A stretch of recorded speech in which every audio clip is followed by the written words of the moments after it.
Joni Lamb, the co-founder of Daystar Television Network alongside her husband Marcus Lamb, has been a respected figure in the faith-based television industry. Daystar, a prominent platform for sharing God's message and promoting healing, has attracted millions of viewers worldwide. However, a recent scandal that Joni initially tried to conceal has now been revealed. Joni Lamb, the co-founder of Daystar Television Network alongside her husband Marcus Lamb, has been a respected figure in the faith-based television industry. Daystar, a prominent platform for sharing God's message and promoting healing, has attracted millions of viewers worldwide. However, a recent scandal that Joni initially tried to conceal has now been revealed that the controversy was brought to light by her own son Jonathan and his wife, raising doubts about Joan's trustworthiness and the network's credibility. This unexpected turn of events has caused a public outcry, with rumors of her being sentenced for life. What are these allegations, and why did Joni try to conceal them? Join us as we uncover the shocking revelation that has just been exposed. Joni Lamb's sentence, potentially leading to the end of the Daystar Network after facing grave accusations. The sentencing of a woman related to her granddaughter Joni Lamb is imminent, as she is expected to be found guilty. This development could lead to the demise of the Daystar Television Network as the investigation intensifies and public scrutiny grows. The possibility of formal charges being brought against Joni Lamb appears increasingly likely, although no charges have been filed yet. However, with the case reopening and more evidence surfacing, Joni Lamb's situation remains uncertain, leaving her future unclear.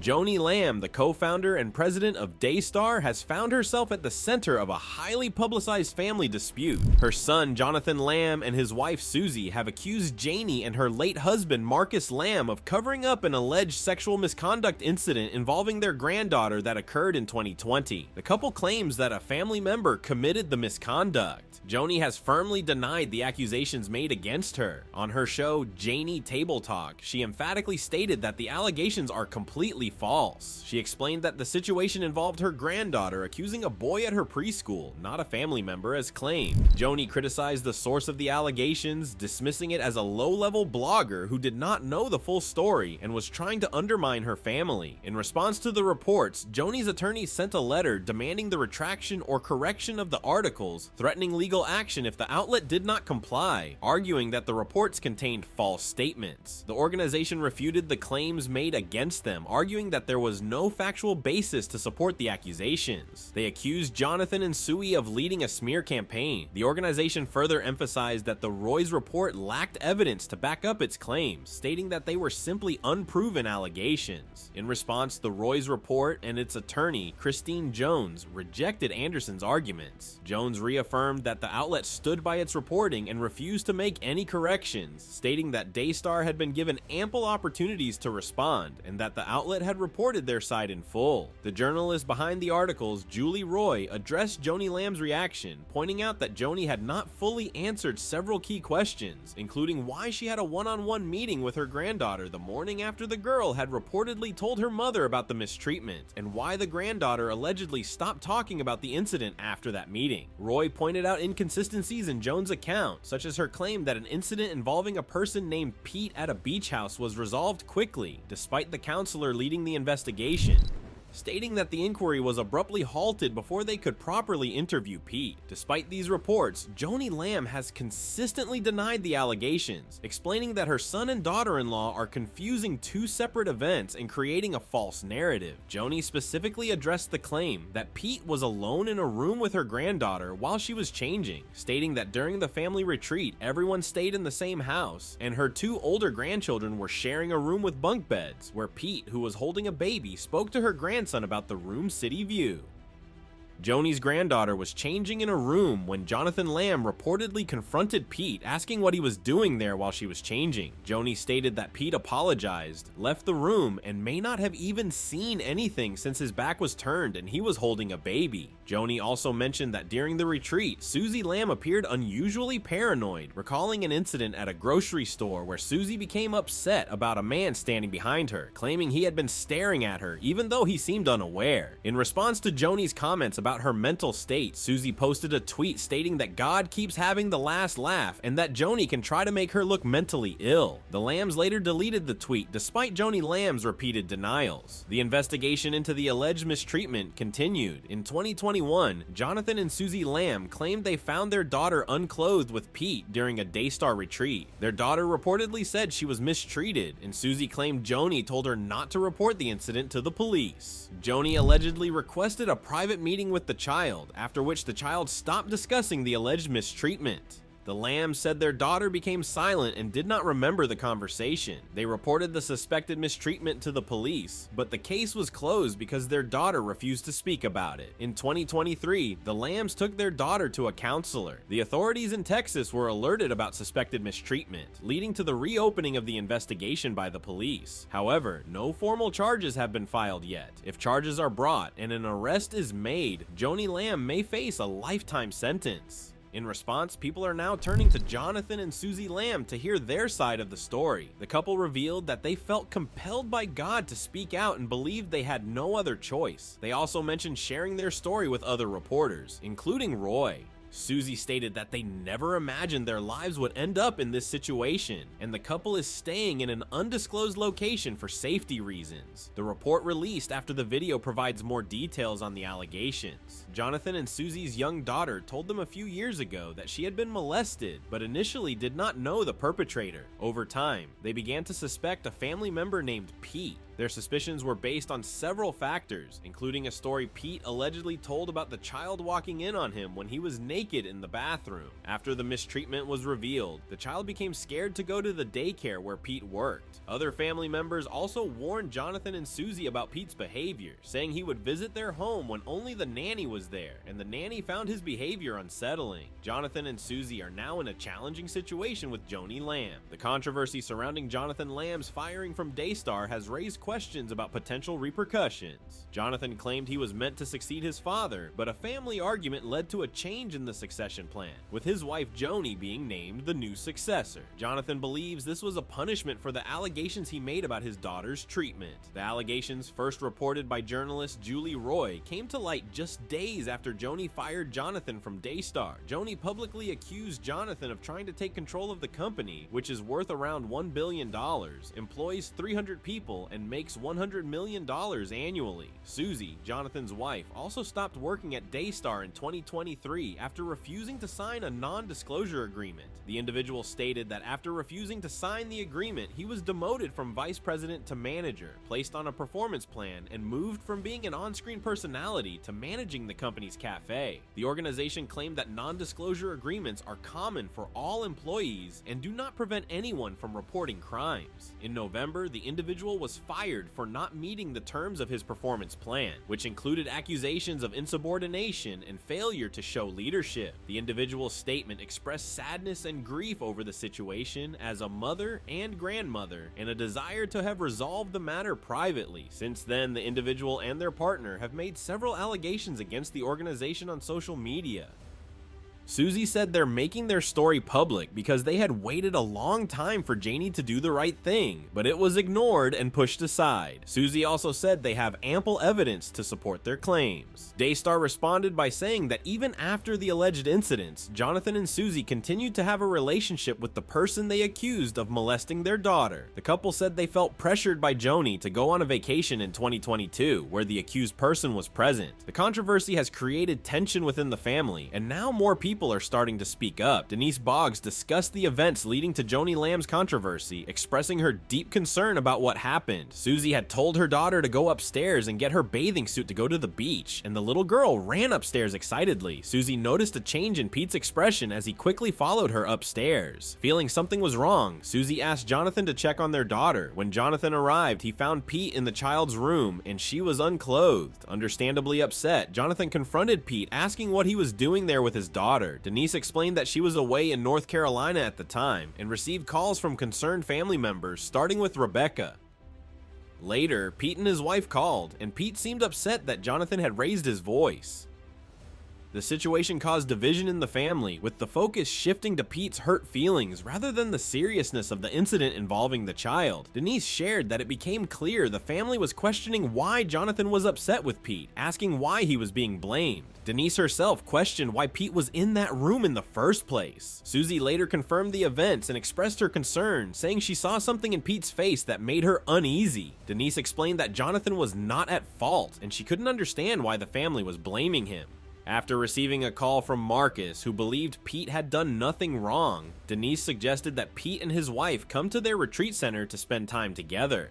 Denise felt the situation needed to be addressed because it was upsetting the entire family and ruining their beach trip. The idea was for them to work through the problem during their time together. Later, the family gathered in Marcus and Joan's room for a prayer circle to try to resolve the issue, which lasted a few hours as they worked to sort out the situation. Denise acknowledged that every family can face tough issues like this one. She clarified that she mainly spoke to the kids that day, not to Marcus or Joni, and that it was later suggested by Julie Roy that she led an internal investigation. Denise, a close friend of the family, clarified that she was not hired by Marcus or Joni to conduct any formal investigation into the matter. She explained that her involvement was more about providing emotional support, prayer, and seeking spiritual guidance rather than a professional, impartial investigation.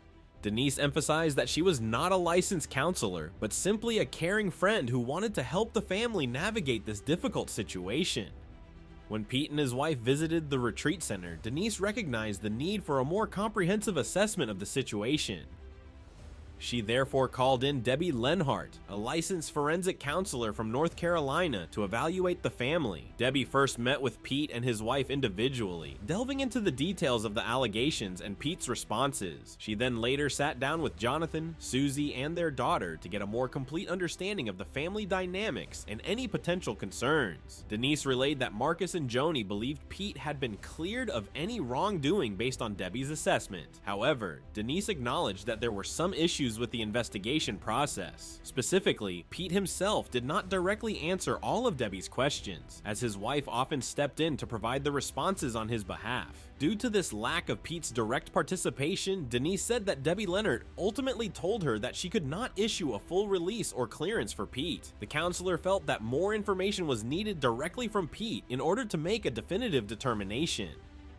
Denise emphasized that her role was not to make any conclusions or accusations, but rather to provide a caring presence and facilitate access to professional evaluation. She recognized the delicate and sensitive nature of the situation and wanted to ensure the family received the appropriate support and guidance, even if the investigation process had some limitations. Denise, a counselor at the family's church, explained to Pete that he needed to return and go through the assessment process again in order to better understand the situation and address the concerns that had been raised. The assessment was designed to provide a thorough evaluation of the issues at hand and identify the appropriate next steps to resolve the matter. However, despite Denise's encouragement, Pete decided not to come back and complete the assessment, even though it was in the best interest of the family. Later, when Susie and Jonathan, the parents of the family, met with Debbie, another counselor, to further question their daughter about the situation, the issue remained unresolved. Denise was then informed by the family that Marcus and Joni, prominent members of their church community, felt the matter should be closed after prayer, and they asked Denise to convey to Debbie that the case should be considered closed. Denise found it difficult to understand why Pete, if he was indeed innocent, did not want to take the necessary steps to clear things up, especially given the impact it could have on the family. She believed that completing the assessment and following the recommended course of action was crucial for providing clarity and restoring trust within the family. However, without Pete's participation, he never received the official clearance, and Denise was asked twice to provide a release, but she could not do so as she was not a licensed counselor and did not have the authority to make that determination.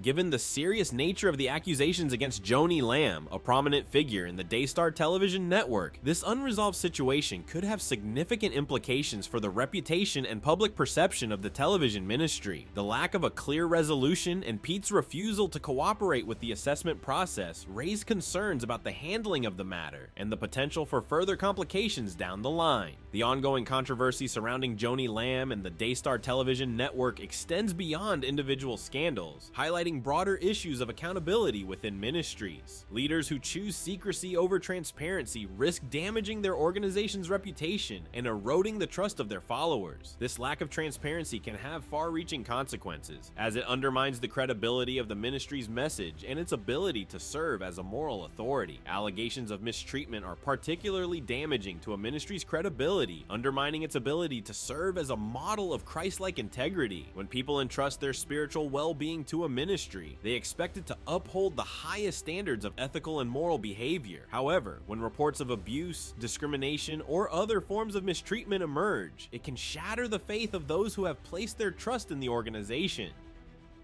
Pastor Angela Martinez, an advocate for survivors of church mistreatment, emphasizes the seriousness of these situations and the need for ministries to prioritize openness and protect the vulnerable, no matter the cost. She argues that a ministry's primary responsibility should be to care for and support its members, not to protect its own reputation at the expense of those it is meant to serve. Susie and Jonathan Lamb, former Daystar staff members, have played a crucial role in bringing these issues to the forefront. Their courage in speaking out against the alleged mistreatment they experienced has inspired others to come forward and share their stories, shedding light on the systemic problems within the ministry. The Christian community is now demanding reforms that prioritize the voices of survivors and ensure justice, recognizing that true accountability and healing can only come through transparency and a commitment to ethical practices.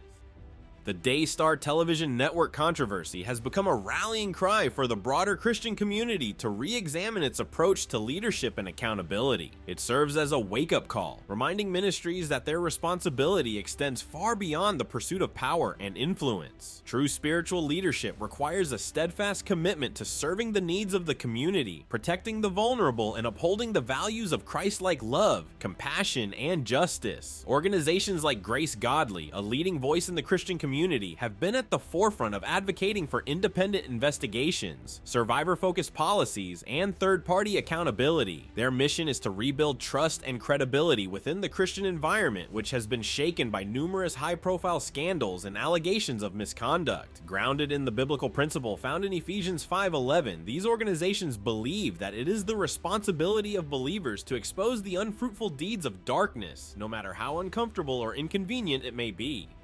In a world where the pursuit of power and profit often overshadows the true purpose of religious institutions, it is crucial for ministries to heed the call to truth and righteousness. By wholeheartedly embracing this principle, they can not only demonstrate their unwavering commitment to justice, but also reinforce the inherent integrity of the gospel message they have long sought to spread among their congregations and the wider community. The recent allegations against Daystar Television, a prominent Christian network, serve as a sobering reminder of the consequences that can arise when religious leaders and organizations stray from the path of ethical and transparent conduct. The public's confidence in Daystar's leadership has been seriously undermined, threatening to diminish the overall impact and influence of their programming, which had previously been celebrated for its potential to uplift and inspire the faithful. The church, as a sacred space of healing and refuge, should never be a sanctuary for wrongdoers, but rather a beacon of transparency and accountability. When ministries and their leaders fail to uphold the highest standards of moral and ethical behavior, it not only undermines the trust of their followers, but also casts a shadow over the very foundations upon which the Christian faith is built. It is the responsibility of religious institutions to lead by example, to be the shining light that guides the lost and the weary towards a path of righteousness and redemption. By embracing this call to truth and righteousness, ministries can reclaim their position as pillars of moral integrity, offering a steadfast and unwavering commitment to the principles that lie at the heart of the Christian mission. This is not merely a matter of public perception or institutional reputation,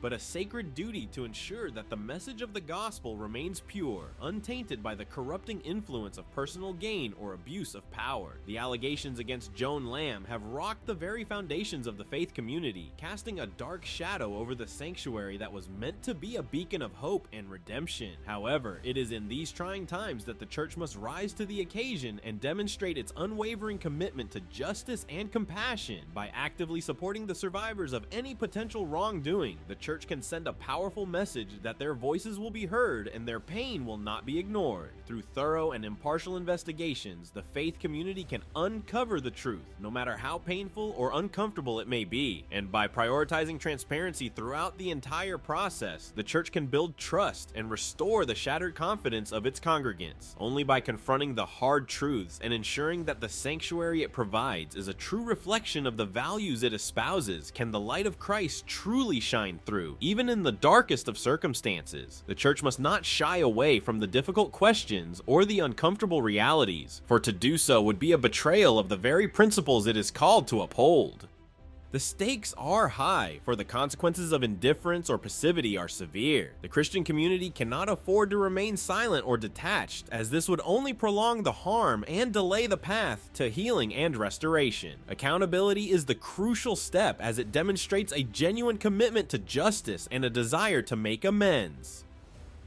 Regarding the specific allegations against Joni Lamb, it is crucial that the investigation be thorough, impartial, and transparent. If evidence emerges that Joni Lamb was complicit in or aware of any wrongdoing, then she must be held accountable for her actions, regardless of her position or status within the community. The pursuit of justice must be unwavering, even if it means confronting the uncomfortable truths that lie within the heart of the faith community itself. The path forward is arduous, fraught with obstacles and painful self-examination, but it is the only way for the church to regain its moral authority and spiritual vitality. These are times of reckoning, where the church must confront its own shortcomings and the disconnect between its professed values and its actions. The faith community faces a crossroads, where it can either cling to the comfortable status quo or embark on a courageous journey of introspection and reform. By embracing this challenging task, the church has the opportunity to demonstrate its true commitment to the teachings of Christ. Through a process of honest self-reflection and the willingness to address the hard truths, the faith community can regain the trust and respect of its flock and the broader society. This journey will require humility, courage, and a steadfast dedication to the principles of love, forgiveness, and justice that lie at the heart of Christianity. As the church navigates these difficult waters, it must be willing to confront its own biases, systemic injustices, and the ways in which it has failed to live up to its own ideals. Only by acknowledging these shortcomings and taking concrete steps to address them can the church hope to emerge as a shining example of Christ's love and grace. This transformation will not be easy, but it is a necessary and vital step in the church's mission to be a beacon of hope and a force for positive change in the world. If the church can summon the courage and humility to undertake this journey of self-reflection and reform, it will not only pave the way for its own renewal, but also inspire and guide its followers towards a deeper understanding of the true meaning of faith, compassion, and redemption. The path forward may be arduous, but the potential rewards of a reinvigorated, authentic, and transformative church are immeasurable. If convicted, let us know in the comments below. We appreciate you watching this video and hope you found it interesting. Don't forget to like and subscribe. Click the next video on your screen to catch up on your favorite celebrity stories. We'll see you there.